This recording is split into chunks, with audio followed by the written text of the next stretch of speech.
What's the word, y'all? How's you guys' day going? My lips are really chapped. Need to put chapstick on. Hope you're having a good day. My day's okay. Not too bad, not too good. Just getting started. Had my coffee. Love me some coffee. If you have any, send me some, please. I could always use more. Feel as though that there is yet another very, very subtle, I don't even know what word to use. A subtle, trickery. It's like a trick, like a tactic almost that people like to use, where they have such a false sense of security, right? A false sense of certainty, so much so that they have to exacerbate and double up on their certainty, the same way that somebody would virtue signal, right?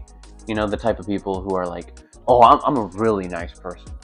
I'm a really, really nice person. I help the homeless, right? They have to tell you how nice they are for you to believe how nice they are. Instead of just letting their actions speak for themselves, it's the same way. It's the exact same way when you're trying to have a conversation or you're trying to talk about something with somebody.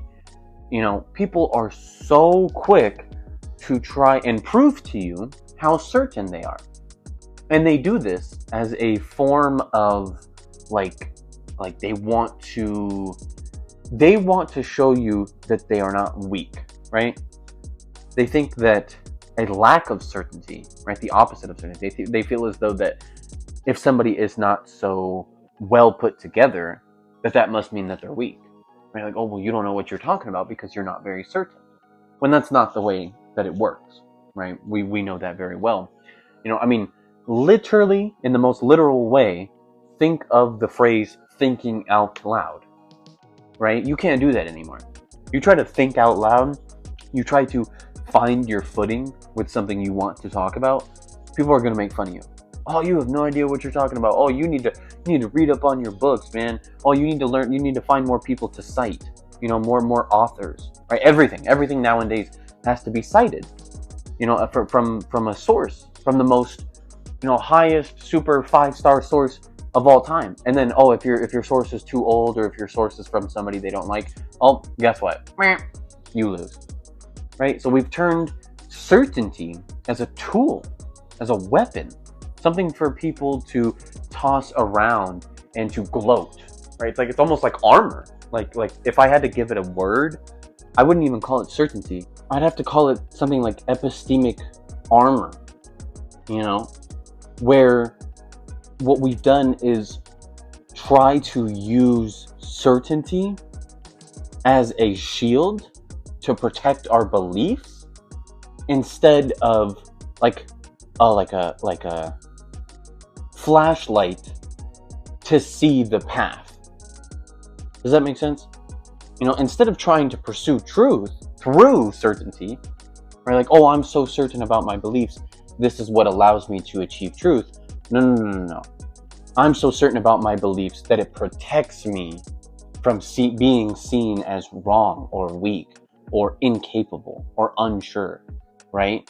Where all of the greatest thinkers and all of the most intellectual minds, not that they weren't certain, but that they never sought out certainty as a form of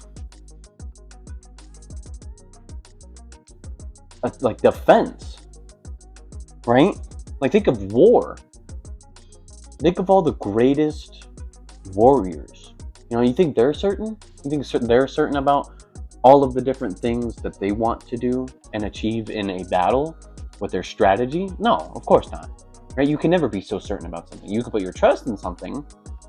However, they never approached things in such a fixated, reprobate way, right? Where there's just no possible way that this could go differently. And in the same way that they approach war, right? They approached it the same exact way through the way they think. Isn't that funny? Isn't it funny have you ever noticed that? How some of the best warriors have also been some of the best philosophical minds? Some of the people who have been able to like harmonize, like blossom, right, in a very unique way. You know, it's so funny that we try to make it seem as though that brute, right? Like you have the generic stereotype of like, oh, are you bronze or brains, right? Like being a brute automatically makes you stupid or that you don't know anything, when that's the complete opposite, right? Some of the strongest people, right? Like if you've ever seen Harry Miller on Instagram, amazing guy, beautiful mind, right? He can explain anything that you could think of. So anyways, get back on topic.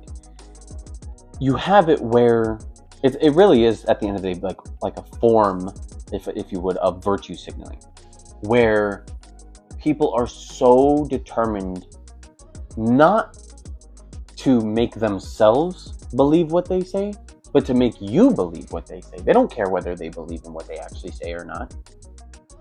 You know, they don't care how it sounds. They don't care if there's a lot more ways in which to go about it. You know, so long as you believe in what it is they're talking about, as so long as you know, pat their back and tell them that they did such a good job, you know, that's it.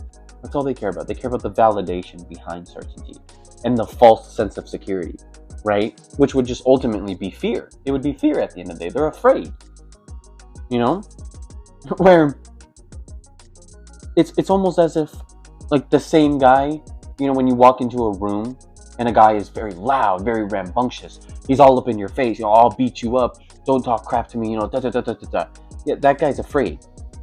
That guy that's talking, doing all of these extra things for no reason, right? When you've not provoked him in any way. Same exact thing.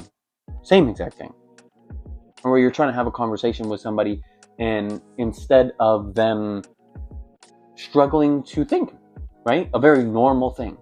We all struggle to think, especially out loud, you know, because we're not used to hearing the way in which things sound. That's why it's so important to speak out loud, is that your brain hears what it is you're saying, so your brain is reacting as if it's something that is outside of yourself. So then your brain filters things in a much different way, right? Because it's not your brain talking to itself, it's you putting it out into the world. So then it puts it into reality. So then your brain approaches it as if it were something else. Same, you know, same exact thing. Where this guy, you know, the one that's rambunctious and so full of fear, he's doing the exact same thing. He's trying to put himself outside of himself, right? He's trying to take himself and he's trying to put himself in a position where he can feel as though that who he is and what he has to say is not only certain, but right.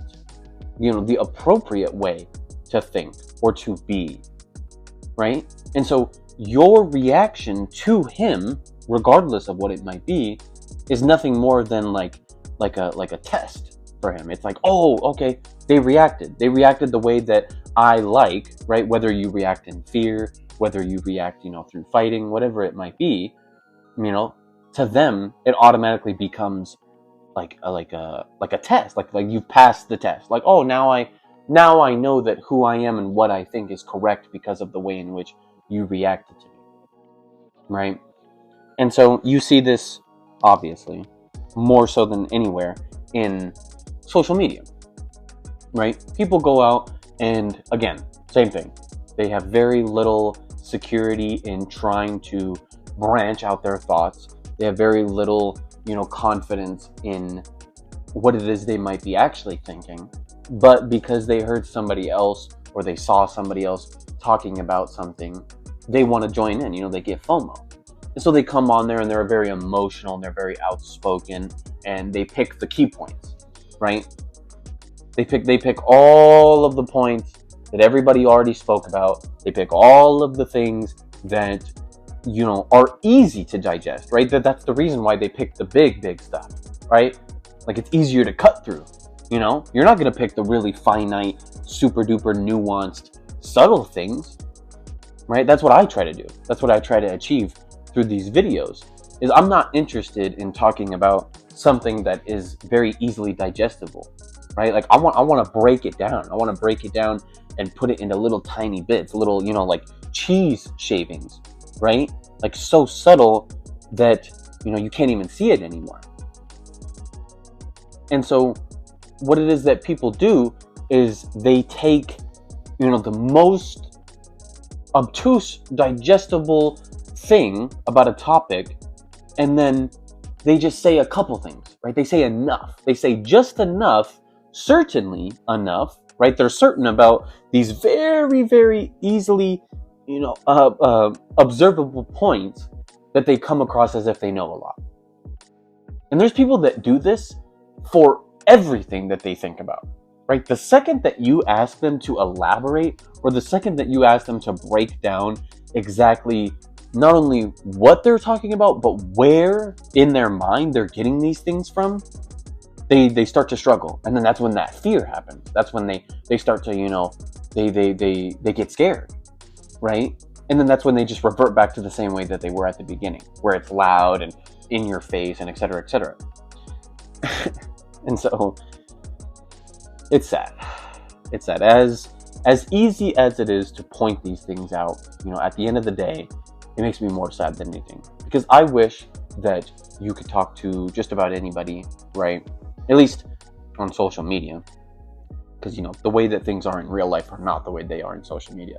Social media tries to convince you that everybody is just the same way, when that's not the case at all. And so I wish that we could have, easier groups that would allow people to I don't even want to say struggle, because it's not even that's not even the correct, connotation to think of it in, right? It's not like as if that you're failing. Like it's not a pass or fail system when you're thinking out loud and when you're trying to talk about things, right? Or even pauses, like how I did just now and how I just did again, right? If you slow down and if you take pauses, or even better yet, if somebody asks you a question and you don't immediately respond and you take a second to actually think about what it is they're asking you, people will look at that as like oh, I got you. Oh, you don't know? Or they'll even laugh, right? Like I've had people actually laugh at me, right? Like somebody was asking me, I'm not going to go into detail about what the topic was, but somebody was asking me, why do I care so much? People love asking that question. Well, why do you care? Why do you care? Why do you care so much? What does it matter? What's actually going to happen? Or what is the consequence to this thing that you care so much about, right? Like what makes this thing so bad? And I took a second, right? Because that's a great question, but they don't do it through the means of trying to understand you. They, again, do it through trying to make you look stupid or something. And so I didn't immediately answer. I thought about it. And then I gave my answer eventually. But before I did, they scoffed. They gave a little giggle. And I thought that was very telling. Very, very telling of what type of person they are. So anyways, I know I was kind of all over the place. I mean, I always am. I'm always all over the place. But I was even more so all over the place in this video. So I wouldn't mind making a part 2, maybe. We'll see. I'm not too sure what I want to make a video about next. But anyways, if you have any ideas, if there's anything you think I should talk about next, let me know what you think down in the comments below. Hope you have a good rest of your day, good rest of your week. Thanks for watching.